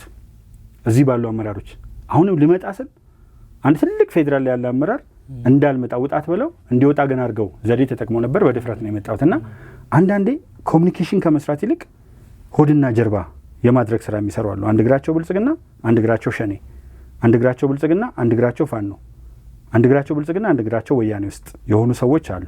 ግን በሂደት ባቡሩ በፍጥነት እየሄደ ነው። ፌርማታው ላይ እየተንጠባጠቡ ይቀራሉ ብዬ አምናለሁ። ቅድም ያልከውን ነገር ማድረግ ነው። ሚዲያ አራተኛ መንግስት መሆኑ ግልጽ ነው። ሚዲያን ሚዲያ ለማስባል ታዲያ ነገሮችን በመሀል እኩሌታ የሚመለከት ሚዲያ መሆን ለተአማኒነት ወሳኝነት አለው። በኢትዮጵያና ለኢትዮጵያ የጀርባ አጥንት የሆነው ጀግናው መከላከያ ሰራዊት የማይደራደረው መሀል ሚዲያ ጊዜና ቦታ ሳይገድበው የቀጥታ ስርጭት፣ ጥልቅ ትንታኔ፣ ሚዲያ ዲስከሽን፣ ጅማትና ፖለቲካዊ ሂስ በተሰኙ ይዘቶቹ እውነት ላይ ተመስርቶ እውነትን እየዳሰሰ ወደ እናንተ ሲያቀርብላችሁ ቆይቷል። ታዲያ አሁን ከያዛቸው ይዘቶቹን በማስፋት የእናንተን የተመልካቾቹን ፍላጎት ለማርካት በአዲስ አቀራረብ ወደ እናንተ ለመድረስ ዝግጅቱን አጠናቋል። መሃል ሚዲያን ሰብስክራይብ በማድረግ የአዲሱን ራዕይ ተካፋይ ይሁኑ። መሃል ሚዲያ አውደ እውነት። ውድ አድማጭ ተመልካቾቻችን ከመምህር ታዬ ቦጋለ ጋር የነበረኝ ቆይታ ይህንን ይመስላል። እንደምትማሩበት እንደምታተርፉበት ተስፋ አደርጋለሁ። በሚቀጥለው ሳምንት ከሌላ እንግዳ ጋር እስከምንገናኝ መልካም ጊዜ ይሁንላችሁ።